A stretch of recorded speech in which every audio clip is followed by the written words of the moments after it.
अस्सलाम वालेकुम नाज़रीन, आप देख रहे हैं न्यूज़ नाइट तलत हुसैन के साथ डॉन न्यूज़ के ऊपर। आज कराची के अंदर दहशतगर्दी का अंदोनाक वाक़या, CID के दफ्तर के ऊपर हमला, खुदकुश हमला, अभी तक जो मालूमात हमारे सामने आई, और एक जो टिपिकल विंटेज दहशतगर्दी का हमला होता है जिसमें एक एक्सप्लोसिव से भरी हुई गाड़ी जो है उसको बिल्डिंग के साथ मारा जाता है और बिल्डिंग गिरा दी जाती है। बताया जा रहा है कि लश्कर जंगवी के बाज़ मुल्ज़मान जो थे इस बिल्डिंग के अंदर रखे हुए थे, यहाँ पर उनकी शायद तफ्तीश हो रही थी और इस बिल्डिंग पर हमला हुआ। 12 शहादतें जो हैं वो अभी तक हमारे सामने आई हैं। इसके अलावा 100 के करीब लोग ज़ख्मी हैं और हॉस्पिटल्स के अंदर इस वक्त एमरजेंसी डिक्लेयर की गई है। हमने आज का प्रोग्राम तरतीब दिया था, जिस तरह कि आप मेरे फेसबुक पर और वेब पेज के ऊपर देख रहे होंगे। सुबह से हमारा ख्याल था कि आज हम प्रोग्राम करें जो हुकूमत की तरफ से इजाफी फ्लड सरचार्ज लगाने की तजवीज़ है उसके ऊपर प्रोग्राम करें, लेकिन हालात चूँकि तब्दील हो गए हैं और रैपिडली तब्दील हुए हैं, हमें इसके ऊपर भी फोकस करना है। लेकिन बुनियादी इशू जब प्रोग्राम के आखिर में हम पहुँचेंगे तो वो वही होगा कि इस मुल्क को गवर्न किस तरीके से किया जा रहा है, क्या इसके शहरियों को वो एहसास तहफ़्फ़ुज़ मिल रहा है जिसकी वजह से उनको ज़हनी सुकून हो, या जिसकी वजह से वो हुकूमत की तरफ से आयद करदा इजाफी टैक्सों को भी हैंडल कर सके। लेकिन ये एक ज़िमनी नुक्ता होगा, बुनियादी तौर पर प्रोग्राम हम गवर्नेंस के ऊपर कर रहे हैं। स्टूडियो के अंदर हमारे साथ नाज़रीन मौजूद हैं। एहसन इकबाल साहब, इनकी जमात जो है वो पंजाब के अंदर ये मामलात देख रही है, पंजाब में भी दहशतगर्दी होती है। हम इनसे इनकी जमात के तजर्बात पूछेंगे। Thank you very much for being with us. Babar Sattar advocate है हाई कोर्ट के, द न्यूज़ के अंदर लिखते हैं और तजिया निगार है, पाकिस्तान के गवर्नेंस के सीन को बहुत अच्छी तरीके से समझते हैं। आपको बहुत बहुत शुक्रिया। नाज़रीन, हमें शर्मिला फारूकी सिंध से ज्वाइन करेंगी और उनसे हम पूछेंगे कि वहाँ के हालात क्या हैं। फिलहाल मैं आपको लिए चलता हूँ मौके पर जहाँ पर रफ़त सईद हमारे रिपोर्टर मौजूद हैं और हमें ताज़ा तरीन सूरत हाल से आगाही दे रहे हैं। रफ़त ऐनी शाहिद भी हैं और हम इनसे पूछेंगे कि इस वक्त सूरत हाल क्या है। लेकिन उससे पहले Rafat, thank you very much for being with अस। हम आपकी रिपोर्टिंग देखते रहे हैं। अब आप ये बताइएगा इस वक्त कि हमें तो ये एक टिपिकल हमला लगता है जिसमें एक टारगेट बड़ा केयरफुली चूज किया गया और उसके बाद एक्सप्लोसिव लेडन व्हीकल इस्तेमाल हुई और उस इमारत को मुनहदम कर दिया गया।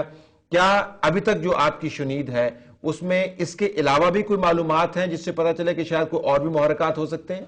देखिए, आपने बिल्कुल दुरुस्त फरमाया कि अब तक तो कोई ऐसी सूरत हाल सामने नहीं आई है, वही रिवायती तरीके से ये हमला हुआ है। लेकिन इसमें एक बात यहाँ ज़रूर कहेंगे कि कानून नाफिज करने वाले इदारों की इसमें एक वो नज़र आती है कोताही, क्योंकि बात यह है कि ये हाई सिक्योरिटी जोन है।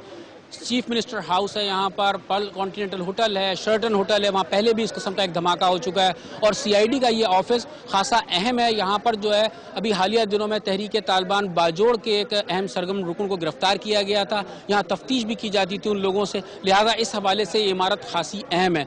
और इस वक्त आप मेरे पीछे देख रहे होंगे कि ये वो इमारत है कि CID की जहाँ पर यह हमला हुआ है। हमला आवर यहाँ आने के बाद उन्होंने फायरिंग का तबादला हुआ, जो ऐनी शाहिदीन ने बताया है। उसके बाद जो है उन्होंने जो बारूद से भरी हुई गाड़ी होगी उसे अंदर घुसाने की कोशिश की, जिसके बाद ये धमाका हुआ। क्योंकि उस वक्त मैं उसकी शिद्दत का अंदाजा इस बात से लगा सकते हैं तलत कि जिस वक्त मैं पर्ल कॉन्टिनेंटल होटल के पास मौजूद था, मेरी गाड़ी बिल्कुल हिल कर रह गई थी। उसके बाद सड़क पर धुआं था, बारूद था। मैं उस दौरान आगे बढ़ता रहा। जब मुझे यही गुमान हो रहा था कि चीफ मिनिस्टर हाउस पर हुआ है, और जब मैं यहाँ पहुंचा सड़क पर उसी तरह से शीशे बिखरे हुए थे। लेकिन थोड़ी देर बाद ये मालूम हुआ कि वो CID की इमारत है। मैं यहाँ पहुंचा तो बिल्कुल तबाही का एक मंजर था, इमारत जमीन बोस हो चुकी थी। उससे उसकी डेंसिटी का आप अंदाजा कर सकते हैं। अच्छा रफ़त, ये बताइएगा कि CID की जो इमारत है, आपने अभी सिक्योरिटी लैब्स का जिक्र किया, हम अपने तजिया निगारों से भी पूछेंगे कि उनकी असेसमेंट क्या है, लेकिन ये कितनी महफूज इमारत थी? यानी यहाँ पर जो आमदोरफ्त थी आम ट्रैफिक की, वो मामूल के मुताबिक थी या गैर मामूली तौर पर इसकी हिफाजत का एहतमाम किया गया था? नहीं, इसमें कोई गैर मामूली हिफाजत का इंतजाम नहीं था। बज़ाहिर ये गुमान होता था कि एक बैरियर लोहे का भारी लगाकर ये तासुर देते हैं, बाहर पुलिस गार्ड मौजूद होती है कि बहुत हाई सिक्योरिटी जोन है, लेकिन आम पब्लिक के लिए सड़क बंद नहीं की गई थी। और इसके अलावा दूसरी सड़क पर चीफ मिनिस्टर हाउस मौजूद है, पर भी इस किस्म की कोई सूरत हाल नहीं है। लोग आते हैं जाते हैं, गाड़ियाँ यहाँ पार्क होती हैं, सैकड़ों की तादाद में गाड़ियाँ यहाँ पार्क हुई हुई हैं। उनमें यह भी पता नहीं चल पा रहा है कि कौन सी गाड़ी पुलिस की है, कौन सी गाड़ी जो है यहाँ पर किसी ने खड़ी की है। बिल्कुल सिक्योरिटी लैब्स इसे आप कह सकते हैं इस तरह की इमारत के बारे में। ابھی تک جو آپ نے امیڈیٹ ریسپانس دیکھا، ہمیں یہ بھی خبریں آئیں کہ حملے سے پہلے فائرنگ کی آواز بھی آئی. عین ممکن ہے کہ وہاں پر جو سیکیورٹی کے اہلکار تعینات کیے گئے ہوں ان کی طرف سے خطرہ بھانپتے ہوئے فائرنگ کی گئی ہو. آپ کی اس حوالے سے کیا معلومات ہیں؟ جی، بہت سارے عینی شاہدین نے بتایا کہ پہلے فائرنگ کا تبادلہ ہوا ہے اور تھوڑی دیر پہلے آئی جی سندھ یہاں پر آئے تھے. ان سے بہت مشکل سے ایک بات ہو سکی تھی، اس میں بھی کچھ یہی جملے سننے کو ملے تھے. تو لہٰذا اس بات کی تصدیق اب آہستہ آہستہ ہو رہی ہے کہ انہوں نے پہلے فائرنگ کی ہے، فائرنگ کے بعد انہوں نے گھسنے کی کوشش کی گئی ہے. یقیناً گیٹ پر مزاحمت ہوئی تھی، مزاحمت کے نتیجے میں انہوں نے گاڑی کو اس گیٹ پر ہی دھماکے سے اڑایا ہے. لیکن بارود اس میں اتنا تھا کہ سامنے کی عمارت آپ کو کیمرے پہ نظر آ رہا ہوگا، وہ بالکل زمین بوس ہو گئی ہے. اس کے علاوہ جو سی آئی ڈی کی عمارت تھی، لگ نہیں رہا کہ یہاں کبھی سی آئی ڈی کی عمارت موجود تھی، اتنا ملبہ ہے یہاں پر. اوکے، اسٹے ود اس رفعت اور شمیلہ کو ہم خوش آمدید کہتے ہیں. شمیلہ ہمارے ساتھ لائن پہ رہے گا. Let me ask you this Ahsan Iqbal صاحب، یہ عام شہر نہیں ہے، پاکستان کا ہر شہر اہم ہے، لیکن کراچی کی جو فائنینشیل اہمیت ہے وہ آپ کے سامنے. ایف او ڈی پی کا فورم جو ہے وہ اب پاکستان کے اندر منعقد ہونے والا ہے. ہم دنیا بھر کو یہ اشور کرتے پھر رہے ہیں کہ ہمارے یہاں پر آپ انویسٹمنٹ لے کے آئیے، ہم نے آپ کو سیکیور اور انیبلنگ انوائرمنٹ کریٹ کر کے دی ہے.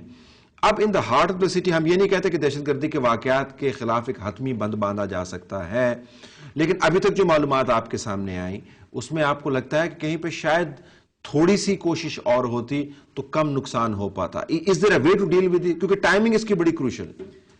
شکریہ طلعت. دیکھیں، اس میں دو چیزیں ہیں. ایک تو یہ ہے کہ جب بھی آپ ٹیررزم سے ڈیل کرتے ہیں تو وہ اینمی ہڈن ہوتا ہے، اور اس کی ایڈوانٹیج یہ ہوتی ہے کہ پلیس اور ٹائم کا وہ خود انتخاب کرتا ہے. لہٰذا کئی پبلک پلیسز پہ جب ایسے واقعات ہوتے ہیں تو آپ کے لیے 100% چیکنگ یا اسکریننگ کرنا عملاً ناممکن ہو جاتا ہے کہ آپ ہر گاڑی کو دیکھیں اور ہر شخص کی تلاشی لیں، چونکہ جو پبلک پھر تو شہر کی پوری ٹریفک اور نظام ہالٹ ہو جائے گا. لیکن اس کا جو سب سے مؤثر توڑ ہے وہ پرو ایکٹیولی انٹیلیجنس کو مؤثر بنا کے، اور جو انتظامی اقدامات ہیں کہ آپ سیکیورٹی ایریاز میں زیادہ سے زیادہ کوشش کریں کہ اگر کہیں کوئی پینیٹریشن ہو بھی جائے تو اس کا ڈیمیج ہم منیمائز کر سکیں. جیسے ہم نے اخبارات میں پڑھا اور جیسے کچھ گمان کیا جا رہا ہے کہ چند دن پہلے کراچی میں کچھ ہائی پروفائل اریسٹ کیے گئے تھے، تو اس کے بعد شاید اگر کچھ انتظامی اور سیکیورٹی تدابیر احتیاطی زیادہ اختیار کر لی جاتی تو امکان تھا کہ نقصان کم ہو سکتا. لیکن یہ ٹپیکل، جیسے آپ کو معلوم ہے کہ ایف آئی اے کی بلڈنگ پہ لاہور پہ انہوں نے اسی طرز کا ایک پوری ٹرک لوڈ آف ایکسپلوسیو وہاں پر کیا، تو یہ اسی کا ایک پیٹرن لگتا ہے. اچھا، یہ بتائیے گا کہ کراچی کی پاکستان کے لیے وہ اہمیت ہے جو نیو یارک کی امریکہ کے لیے اہمیت ہے. میں بار بار فائنینشیل سائٹ کے اوپر آتا ہے. ایڈمنسٹریٹو جو لاس آف لائف ہے وہ اپنی جگہ پر ہے، انتہائی اندوناک ہے اور قابل مذمت بھی ہے. لیکن جب دنیا پاکستان کو دیکھ رہی ہے، اگر آپ انویسٹر ہیں اور نیو یارک کے اندر بیٹھے ہوئے ہیں اور آپ پاکستان میں جانا چاہ رہے ہیں اور آپ لاگ آن کرتے ہیں اور کراچی میں سے پرل کانٹیننٹل کے قریب، سی ایم ہاؤس کے قریب، یعنی یہ تمام فیکٹرز جو ہیں یہ انفلوئنس تو کرتے ہوں گے پاکستان کے. اسی لیے میں سمجھتا ہوں کہ کیا حکومت کی کوئی اپنی اسٹریٹجی ہے؟ دیکھیے، افغانستان کے اندر نیٹو کی ایک اسٹریٹجی ہے. ہماری کیا اسٹریٹجی؟ ہم نے نیشنل اسمبلی سے ایک پارلیمنٹ سے ریزولوشن پاس کی، اس پر کس حد تک عمل درآمد ہوا؟ ہم نے اس چیز کو اگر کاؤنٹر ٹیررزم کے پیرائے میں لیں تو جو کاؤنٹر ٹیررزم اتھارٹی بنائی تھی وہ کس حد تک فنکشنل ہوئی ہے؟ میری معلومات کے مطابق تو شاید ہم اسے سٹاف ہی نہیں کر سکے ابھی تک. جو فیڈرل گورنمنٹ کی کاؤنٹر ٹیررزم اتھارٹی یا سیٹ اپ ہے، اس کا پروونشل گورنمنٹس کے ساتھ کوئی فارمل لنکیج نہیں ہے. ابھی تک ہم یہ سنتے ہیں کہ جی ہم اطلاعات کی جو شیئرنگ ہے اس کو بہتر بنائیں گے. تو پنجاب میں اور مرکز میں تو یہ آرگومنٹ چلتا رہتا ہے جی کہ ہمارے پاس معلومات پہلے آئیں نہیں آئیں. جی ہاں، آن ریکارڈ ہے. تو اس لیے پھر ہمارے وزیر داخلہ جو ہیں ان کی بڑی میں احترام کرتا ہوں، چونکہ ان کی جو ڈرائیو اور انرجی ہے، شاید ان سے لیسن لینا چاہیے کہ ایک دن وہ پشاور ہوتے ہیں، پھر دوحہ ہوتے ہیں، پھر لنڈن، پھر کراچی، ہر جگہ پہنچتے ہیں. لیکن میں کئی دفعہ یہ ونڈر کرتا ہوں کہ جب کسی ملک کا وزیر داخلہ کو صدر مملکت ٹربل شوٹر کے طور پہ ہر وقت آن روڈ رکھیں، آن ویلز رکھیں، تو I sometimes wonder when he gets time to sit in his ministry